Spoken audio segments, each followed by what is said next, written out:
nosotros evaluamos a nuestro paciente de manera exploraria al inicio, que es el paciente que está ingresando. Pasa, por favor. ¿Hay más? ¿Cuántos son? A todos nada más. Pasen rápido, por favor. Ustedes cierran la puerta. No son de mí. La última, por favor, cierren la puerta. Después pasamos a la lista, porque identificación de las condiciones puntuales y los indicios de algunas alteraciones sistémicas que podamos encontrar. Bien, parte de la historia clínica. Respecto a las partes de historia clínica, esto ya lo han visto, ¿no? A lo largo del ciclo, ya ustedes saben cuáles son las partes: filiación, anamnesis, la enfermedad actual que está presentando, antecedentes patológicos, quirúrgicos, medicación usual, alergias, RAM, ¿recuerdan? ¿Qué significa RAM? Reacciones adversas Reacciones a medicamentos, ¿cierto? Examen físico, general, específico, diagnóstico, el plan de tratamiento para al final poder llegar a la evolución de nuestro paciente. Y esta historia clínica que nosotros manejamos en la universidad es diferente a la historia clínica que probablemente ustedes van a ver en el hospital y tiene puntos bastante importantes para poder detallar. Vamos a ver acá. Entre ellos, pasos entre nosotros vamos a esperar que quede a la silla. Rápido, chicas, por favor, cierren la puerta, cierren por favor, y despacio con la silla. Gracias, ¿qué tal? ¿Cómo están? Respecto al cuestionario, ¿no? En la historia clínica tenemos puntos importantes. Entre ellos, por ejemplo, tenemos cuadros de diabetes. ¿Por qué es importante poder registrar si mi paciente tiene o no tiene diabetes? Una complicación post-operativa. Por la... No escuché bien. Una complicación post-operativa. Una complicación, ¿qué complicación principalmente puede tener? La cicatrización. Una hemorragia, la hemorragia es lo primario, sí. Por lo tanto, exactamente, ¿no? Por lo tanto, puede desencadenar una infección bastante importante para nuestros pacientes porque la herida no va a cicatrizar, no va a coagular y demás. Otros puntos importantes que vemos a lo largo de la historia clínica, un poquito más. Pasa, por favor. Otro punto importante es también si mi paciente es hipertenso, por ejemplo, el paciente hipertenso controlado. ¿Cierto? Es importante tener en consideración la presión de mi paciente. ¿Por qué creen que es importante tener en consideración la presión de mi paciente? Si es un paciente hipertenso, si está controlado, no está controlado. Por los vasoconstrictores. ¿Qué pasa con la anestesia?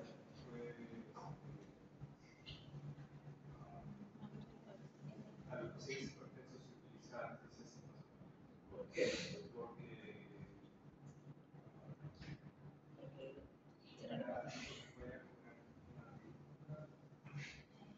Ok, está correcto. ¿Cuál es su nombre? Cielo. Okay. Está correcto. Por lo tanto, nosotros, ¿qué anestesia podemos utilizar? ¿Cuál sería? La mepivacaína, ¿no? Exactamente. Si tenemos un vasoconstrictor que va a tener una constricción de los vasos sanguíneos, la presión va a aumentar. Nosotros podemos utilizar también compuestos anestésicos sin vasoconstrictor como la mepivacaína.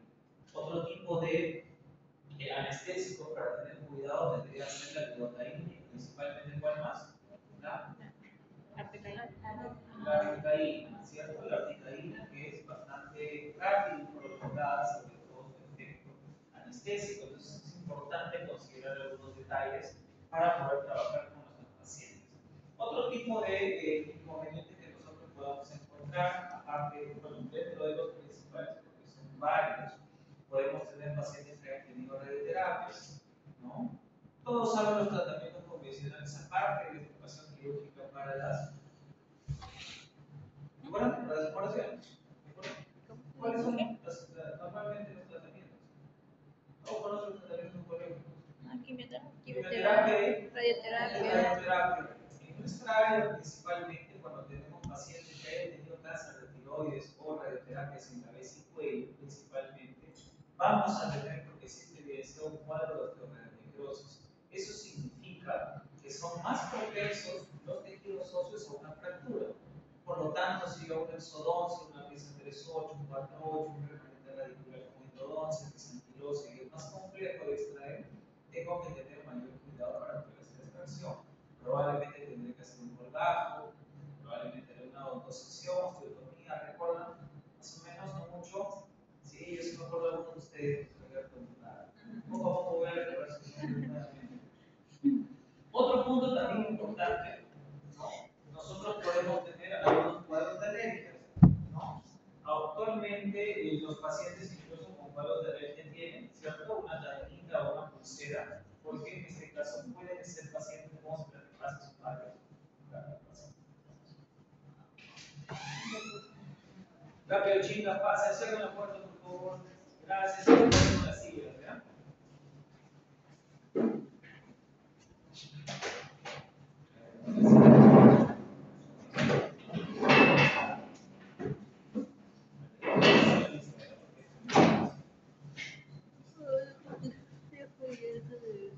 ¿Qué estaba? Igual que Más todavía pasa. Una conversación. ¿Qué tal? Cierren la puerta, chicos, por favor.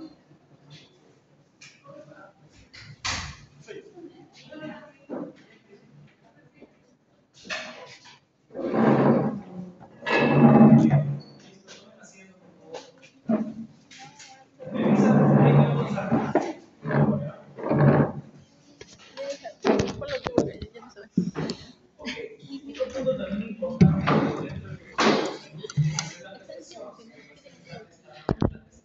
¿Por qué? Es importante el tema de la gestación del paciente.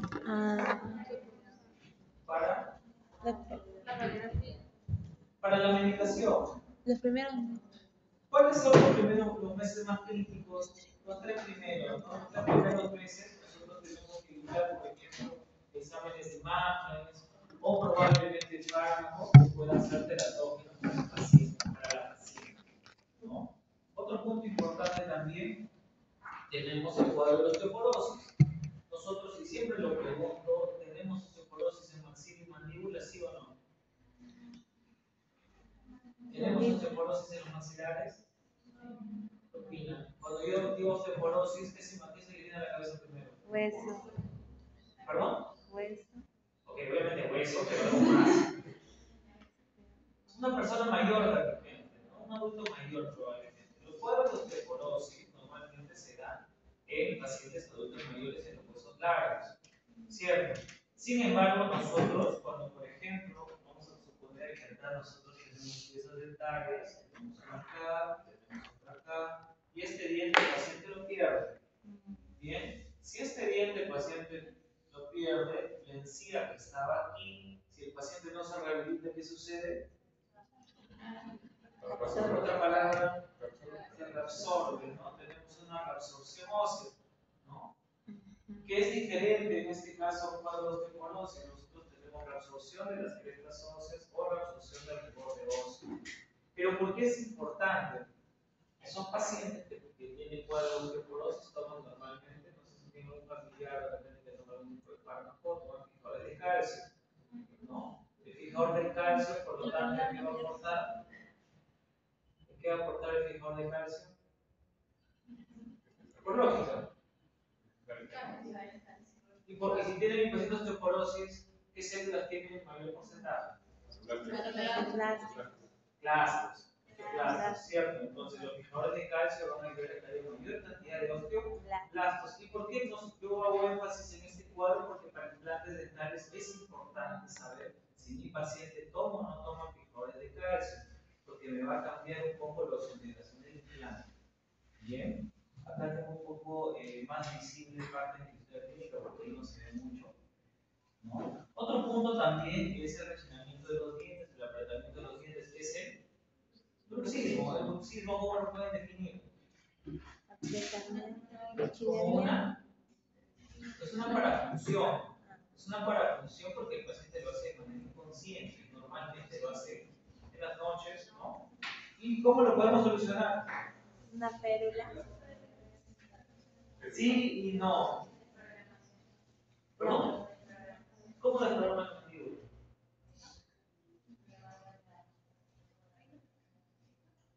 Ya, la llevas a céntrica y ¿qué pasa? Porque así te ciego, ¿sí? Ok, nosotros podemos decir. Si hallamos la causa o buscamos la causa de qué origina Ya, pero casi siempre, ¿por qué se da? Estrés. Sí, sí, casi siempre se da por estrés. Sin embargo, hay cuadros donde, por ejemplo, no es específicamente por estrés. El paciente puede tener malnutrición o puede tener un afinamiento dental. Si usted le coloca una férula a un paciente con malnutrición, obviamente la guía molar, guía canina no va a estar correcta. Entonces el paciente va a abusar, va a apretar y obviamente va a tener mayor inconveniente o dolor a nivel del disco articular. Entonces sí es importante que sepan la causa, llévenlo a céntrica, movimiento de lateralidad, vean su relación molar, relación canina. Porque ¿qué pasa normalmente? Viene el paciente, doctor, doctora, me duele acá cuando despierto férula. Y toman impresión y el paciente está con maloclusión, tiene afinamiento, ¿no? Tiene una luxación discal, como en reducción, que eso lo vamos a ver en otro curso. Y al final vamos a empeorar también el cuadro o no vamos a tener ningún efecto positivo del tratamiento. Entonces necesitamos sí un correcto diagnóstico. Otro punto importante también, pacientes si son, por ejemplo, fumadores. A partir de más o menos cuántas cafeterías podemos considerar un paciente fumador. 10. ¿Cigarros o cafeterías? Cigarros. No, cafeterías. Si son 10 cigarros, tranquilo, con ese paciente de los chicos, tranquilo. ¿No? Por lo menos más de 6 cafeterías al día sí se puede considerar un paciente fumador. Y eso es importante, porque si yo hago un procedimiento quirúrgico como una extracción, ¿qué puede suceder si el paciente fuma al día siguiente? Ya no aguanta y fuma al día siguiente. ¿Qué podemos tener? ¿Qué tipo de alveolitis? Seca, ¿no? Una alveolitis seca porque se va a desintegrar el coágulo. Bien, estamos recordando algunos puntos. También es importante saber el tipo de. También es importante saber en el paciente puntos importantes como por ejemplo todo lo que encontramos a nivel intraoral. ¿No? Esto realmente es muy sencillo poder evaluar una simetría facial.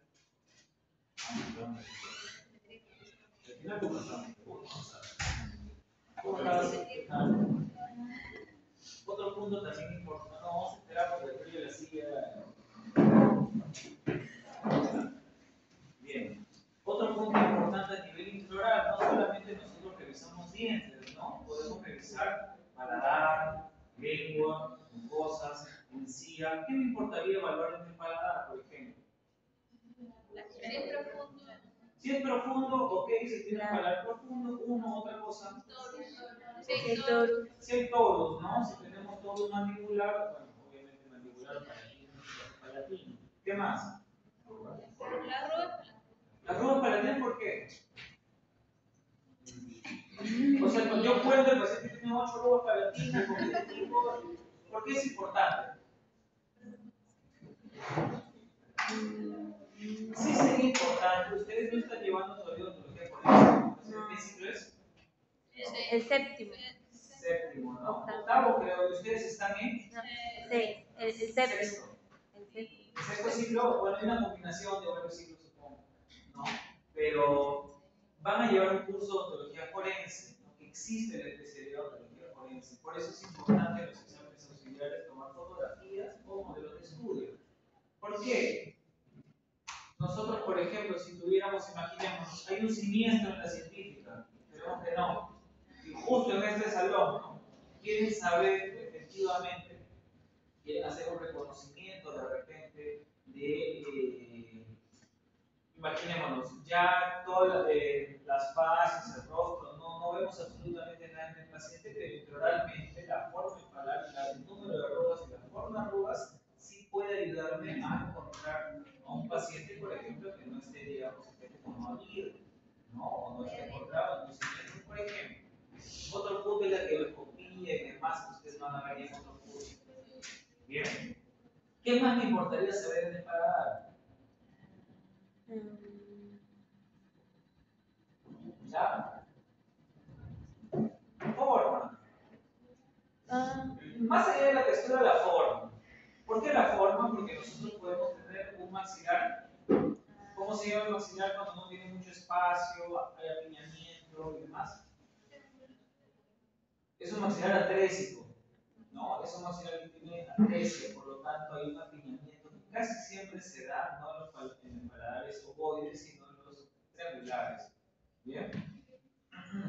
punto también importante es saber el tipo de perfil facial. Eso ya lo deben haber visto, ¿no? ¿Qué tipo de perfiles tenemos? Recto, cóncavo y convexo, ¿no? Y si yo establezco medidas, que eso lo van a ver ya a fondo en el curso de ortodoncia, nosotros podemos clasificar a los pacientes también de, ¿se acuerdan? Hiperdivergente, normodivergente, ¿sí? Con algunas líneas que nosotros podemos aplicar a nivel del rostro. También todos ustedes en oclusión ya saben una relación molar, relación canina, el doble piel, el doble oval y demás. En esos puntos es solo para recordar, porque me imagino si lo tienen en cuenta. Entonces también está de más comentarlo, ¿no? Deben haber hecho muchos de ustedes índices de higiene, ¿no? Para poder registrar, pero esta es la historia más que nada de la universidad, ¿no? Respecto al curso, esta es la historia que completa el curso. Sin embargo, ustedes van a ver historias diferentes porque van a ir a un hospital y manejan otro tipo de historia. Por lo tanto, más allá de los datos, nosotros tenemos que tener énfasis también en los antecedentes que pueda tener el paciente, ¿no? Antecedentes familiares o si ha sido recurrente con este tipo de lesiones que pueda tener el boca. Respecto a la anamnesis, nosotros ya sabemos, porque ya han llenado en historias clínicas, en el motivo de consulta ponemos textualmente entre comillas el que puso el paciente o la paciente. Bien, no podemos variar eso porque es bastante importante mantenerlo. Hay que establecer prioridades y establecer un plan de tratamiento. ¿Por qué menciono establecer prioridades? Porque si el paciente, por ejemplo, viene y dice, doctora, yo quiero que me haga, por ejemplo, un clareamiento dental, no mal llamado blanqueamiento dental, porque el blanqueamiento no existe, no se blanquea, lo tiene que sacar. Ustedes no le van a tomar probablemente una panorámica a un paciente de 30 años, ¿no? Diferente a un clareamiento dental a un paciente que esté en desarrollo. ¿Por qué? ¿A partir de qué edad yo podría hacer un clareamiento dental en un paciente? En promedio. ¿Han hecho ya clareamientos dentales? ¿Van a hacer el principio o el otro? Este. Ok. Por ejemplo, viene una paciente, imaginemos unos 14, 13 años. Quiere sus dientes claros. ¿Qué hacen? ¿Procede o no? ¿No? Justo vienen las cuentas de fin de mes, hay que pagar el iPhone. ¿Qué hacen? Lo primero que tendrían que pensar es en tomar una radiografía panorámica para saber si los ápices ya están cerrados de todas las piezas dentarias. Ya con esa información podemos establecer una maduración de las piezas dentarias de acuerdo a los estadios de Nola, que me imagino lo han visto en algún momento. ¿Se han escuchado los estadios de Nola? Más o menos. En un curso lo deben haber escuchado, están en sexto. Bien, si los ápices están cerrados, tenemos ya una maduración para poder, en este caso, proceder con un tratamiento dental que no perjudique al paciente. Dentro de la historia clínica, nosotros vamos a preguntar, es básico, el cuestionario de salud, cuándo, los signos y síntomas, la duración de los síntomas y alteraciones que pueda tener a través del tiempo. Porque lamentablemente en nuestra carrera el paciente viene cuando tiene dolor o cuando observa que hay una simetría enorme, porque de repente ya tenemos mucha carga bacteriana, ¿no? Y tenemos una inflamación bastante notable. Miren acá, por ejemplo, la simetría que tenemos en el rostro de la paciente.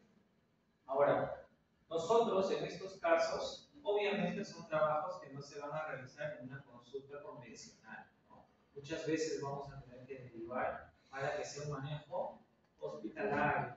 ¿Por qué? ¿Qué tenemos que hacer con estos abscesos grandes? Drenarlos, ¿no? Tenemos que drenarlos y en muchas ocasiones no solamente drenarlos, sino también necesitamos enviar un patólogo a las muestras para que nos dé un diagnóstico definitivo. ¿Recuerdan los tipos de biopsias?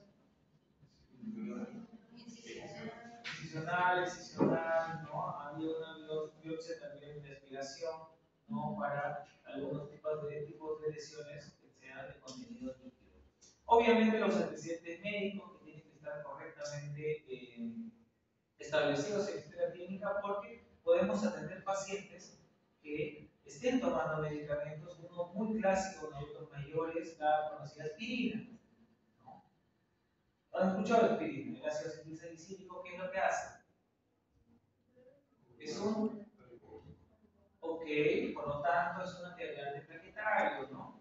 Entonces, dependiendo de la cantidad de pastillas que tome el paciente, yo tengo que hacer interconsulta con el médico tratante para para ver si es viable que deje de tomar el medicamento unos días antes del procedimiento o de repente no es necesario, porque si no, no va a coagular.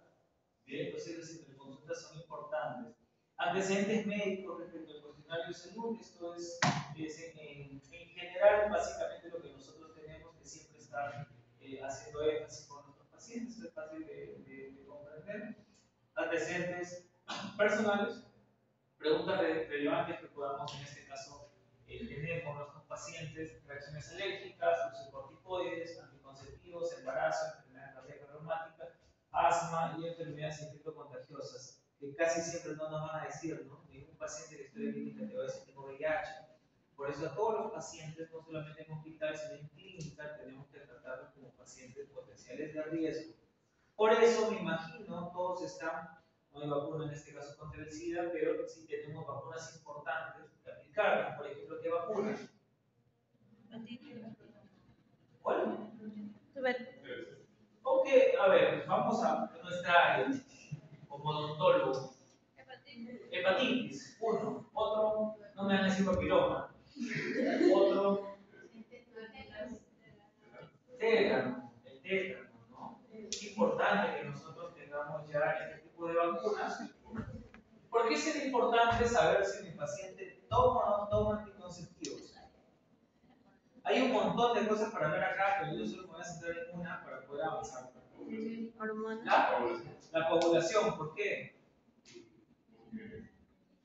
Simple, vamos a salir jugando por.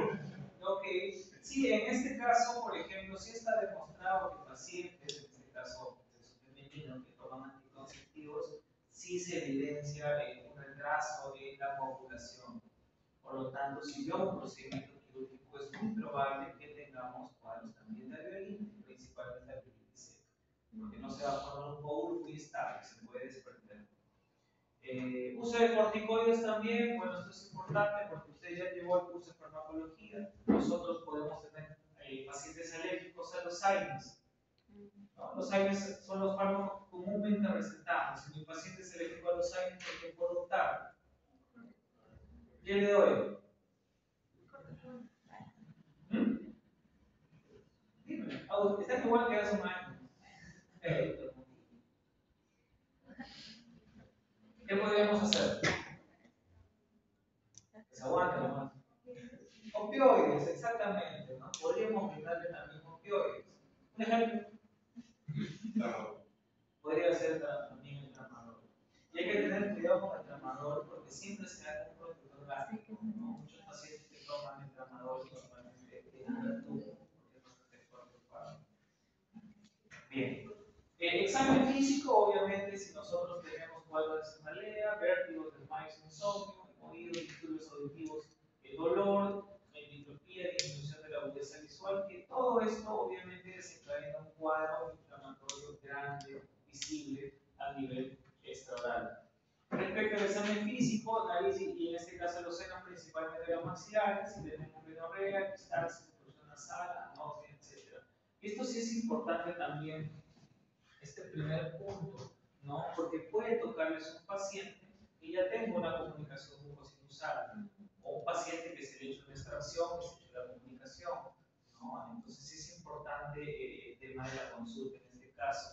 Respecto al ATM, las crepitaciones, dolor, disminución de la amplitud de la apertura bucal, también va a ser importante porque si el paciente no tiene una buena apertura bucal, va a ser muy complicado que yo pueda trabajar con estos pacientes, por ejemplo, la extracción de repente de un quiste o hasta la extracción de la tercera molar inferior.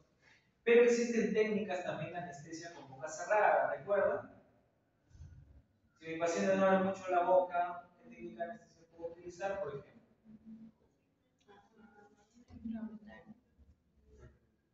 Tenemos técnicas extraorales, ¿no? Pero también tenemos técnicas intraorales, ¿no? Había una técnica bien conocida, que es la técnica de hipnosis en boca cerrada, porque hay pacientes que probablemente tengan dificultad en aperturar mucho la boca. Hay piezas de mano, también piezas de mano quirúrgicas que tienen una angulación. Todos ya tienen piezas de mano, y me imagino han visto cuántas salidas tienen sus piezas de mano.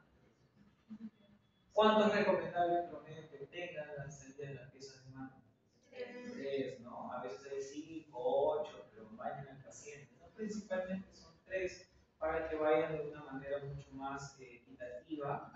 Versace no causemos mucho calor en la superficie donde vamos a trabajar. Cuello, bueno, dificultad para el deglutir, alteraciones en la voz o presencia de nódulos que podamos encontrar. Bien, respecto a los métodos de evaluación, por lo tanto, nosotros vamos a tener la inspección visual de mi paciente, la palpación de la zona donde yo voy a trabajar, básicamente va de la mano con los ganglios. Percusión también es importante. Yo podría hacer percusión de uno bien claro, por ejemplo, en cuadros de endodoncia. Han hecho endodoncia todavía en el paciente, creo, ¿no? Pero sí han hecho en materia de dientes, ¿cierto? Hay pruebas de percusión para saber si el paciente tiene en este caso un cuadro de artritis, ¿no? Con el espejo, se le van a enseñar más adelante. Nosotros podemos hacer percusiones verticales o percusiones horizontales para saber si hay inflamación del periodonto. Si nosotros tenemos cuadros de pulpitis, de repente por una sensibilidad muy extrema del paciente, tenemos otro tipo de elementos, como uno bien conocido es el endofrosco. Yo soy ortodoncista, no soy ortodoncista, pero trabajo con muchos ortodoncistas y sé el manejo que tienen en algunas áreas. Teóricamente, porque endodoncia se han hecho hace más de 10 años, ¿no? Me dedico básicamente sí a ortodoncia. Y la ocultación, obviamente, de algunas zonas que podamos trabajar. Examen físico en nuestra área, en nuestro curso, como maxilofacial, rostro y boca. Si tenemos simetría en todas las fases, en todos los tercios, movimientos oculares correctos, construcción nasal, color y textura de la piel y mucosa. En boca, dientes, mucosas, lengua, orofaringe y piso de boca. Respecto a la palpación, si hay que tomarnos nuestro tiempo, porque un paciente que va a un hospital, obviamente es un paciente que ya no se trabaja de manera ambulatoria, necesitamos otro tipo de atención porque ya probablemente tenga una infección de tipo o no tipo ontogénico. ¿Bien? Percusión, dientes, cero paranasales, algunas palabras probablemente están en portugués. Y la auscultación también principalmente de la de... Bien, el examen de rutina que ustedes van a realizar, es importante también que ustedes puedan determinar la apertura bucal. Más o menos, ¿cuánto es el promedio lo que nosotros consideramos para que el paciente tenga una apertura correcta, no limitada? ¿Cuánto? ¿Cómo? ¿Centímetros? ¿Cuántos milímetros el promedio? 4. Casi siempre dicen los dedos, ¿no? 3 dedos o 4 dedos, no, pero el promedio, ¿cuántos milímetros sería? Milímetros de Por lo menos, ¿no? 40. Por lo menos un poco más de 30 milímetros en promedio, obviamente, ¿no? A partir de 3 para arriba, tenemos ya una buena apertura bucal. Si no, podríamos tener de repente un problema articular en el paciente. Respecto a la nariz y los senos, en este caso paranasales, nosotros cerramos las narinas separadamente y vamos a probar la permeabilidad de las narinas. Inspeccionar la mucosa nasal anterior y respecto al cuello, básicamente ganglios, si hay algún ocultamiento a nivel de la tiroides y las glándulas salivales, principalmente, y una de las más sencillas, obviamente, ¿qué glándulas van a ser? La parótide y la submandibular, ¿no? Y la submandibular. Bien, respecto a nivel oral, ¿no? Nosotros tenemos la cavidad oral en sí, la orofaringe, lengua, piso, boca, mucosa oral. Eso es un poco más de lo mismo que las diapositivas que puse anteriormente, porque no nos podemos limitar solamente a evaluar dientes, tenemos que ver todo el sistema estomatognático. Examen físico bucodental a nivel intraoral, también vamos a, en este caso, tener algunos cuidados con el paciente, como el retiro de las prótesis removibles, buscar lesiones dentales y gestionar también el número de piezas dentales que tiene en boca, porque podemos tener también cuadros con pacientes de aquinesia, ¿no? Por lo tanto, necesitamos exámenes auxiliares que complementen el diagnóstico. Lengua y mucosa, inspeccionar lengua y paladar, amígdalas y úvula, en este caso, evaluar lesiones. Y a nivel de las glándulas salivales, verificar la humedad de las mucosas y también realizar la correcta palpación. Porque en pacientes adultos mayores nosotros tenemos serostomía o pueden tener también un síndrome. ¿Cómo se llama ese síndrome? Choque. Sí, ¿no? Yo también tengo problemas en pronunciarlo, ¿no? Que tiene una triada, ¿no? ¿Cuál era? Un recordatorio de todos los cursos. Seroftalmia. Puede paciente, por ejemplo, que tuviera celostomía o tuviera el síndrome, si viene a consulta y quiere rehabilitarse, principalmente la saliva, ¿no? ¿Ustedes han llevado prótesis? ¿Han llevado prótesis? ¿Sí? Ok, entonces, ¿de qué manera se adhieren las prótesis totales? Porque no tienen retenedores. Por succión, ¿no? Y la saliva le va a dar también una retención a las prótesis. Si no, van a tener que estar utilizando en este caso saliva artificial, que tiene un sabor horrible también, es incómodo para los pacientes, ¿no? Tenemos que observar entonces todo a nivel intraoral. Ahora, respecto al paladar, sí, yo estaba haciendo más énfasis en el tema de la forma, porque la forma me va a determinar un cuadro atrésico que pueda tener en la maxila. En la mandíbula no es muy común, pero casi siempre podemos encontrar toros, ¿no? Toros mandibulares, no sé si ustedes han tenido la experiencia de ver a un paciente con toros mandibular y tomar una radiografía. Es bien incómodo, ¿no? Sobre todo para el tema de las periapicales. El porcentaje de carcinoma a nivel de lengua generalmente se da en el borde lateral de la lengua, ¿no? Es importante evaluar para diferenciarlo con una leucoplasia. Bien.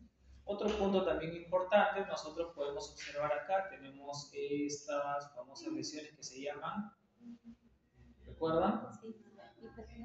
Es una hiperplasia, pero ¿cuál sería el diagnóstico?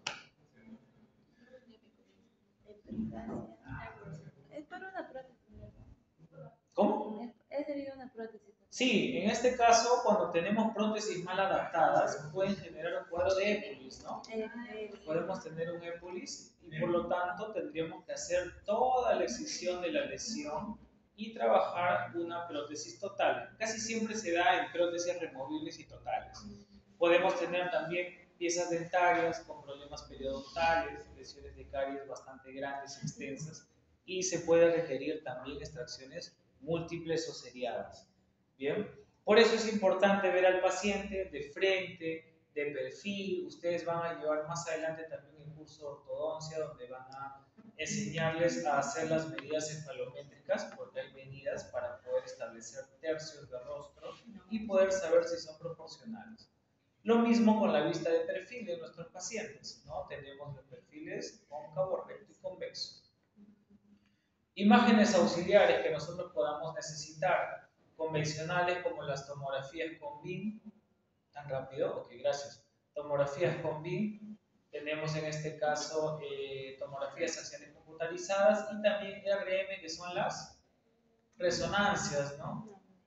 Laboratorio, hemos hablado un poquito, sangre, orina u otros, modelos de estudio y biomodelos que podamos encontrar. Las resonancias magnéticas que son muy importantes en este caso, sin embargo, nosotros generalmente esas las pedimos en hospital porque ustedes a lo largo de la carrera no les van a enseñar a ver o interpretar las resonancias magnéticas, pero son importantes si nosotros queremos ver específicamente el tipo articular. Bien, vamos a tener el examen de entrada. Antes de que saque su lapicero, por favor, que de ahí ya vamos a concluir. Chicos, yo me he comunicado con el doctor Ronald, él es el encargado de la parte práctica, vamos a hacer en la teoría.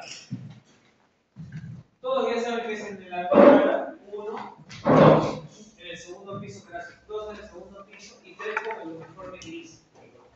Bien, van a llevar también sus mantillas descartables y van a tener en este caso el FP de seguridad, el gorro, la mascarilla y el descartable.